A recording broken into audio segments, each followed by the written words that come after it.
എപ്പോഴൊക്കെ self doubt എന്നെ hit ചെയ്തിട്ടുണ്ടോ അപ്പോഴൊക്കെ ഞാൻ എന്നോട് പറയുന്ന ഒരു കാര്യമാണ്, സി ഒന്നും ഓവർനൈറ്റിൽ നടക്കണമെന്നില്ല. അറ്റ് ദ സെയിം ടൈം ഇന്ന് നീ ഒരു സെൽഫ് ഡൗട്ട് കാരണം, ഫിയർ കാരണം, ഇൻസെക്യൂരിറ്റി കാരണം വേണ്ടാന്ന് വെക്കുകയാണ്, ചെയ്യാതിരിക്കുകയാണെന്നുണ്ടെങ്കിൽ it's not going to happen at all ever in your life. ശരിയാണ്, ഡൗട്ട്സ് വരുന്നുണ്ട്, അടുത്ത സ്റ്റെപ്പ് എടുത്ത് വെക്കാൻ പേടിയാവുന്നുണ്ട്, എന്താവും എന്താവില്ല എന്നുള്ളൊരു ഒരുപാട് കൺഫ്യൂഷൻസും കാര്യമൊക്കെ ഉള്ളിൽ നടക്കുന്നുണ്ടെങ്കിൽ പോലും still you are trying your level best.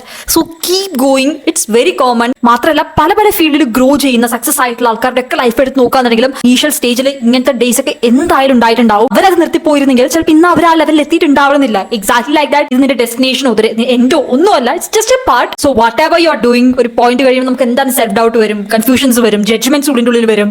So you need to tell this same, ഓവർനൈറ്റിൽ ഒന്നും നടക്കില്ല, പക്ഷെ നിർത്തിപ്പോയി കഴിഞ്ഞാൽ എന്തായാലും നടക്കാൻ പോകുന്നില്ല. So you need to keep going.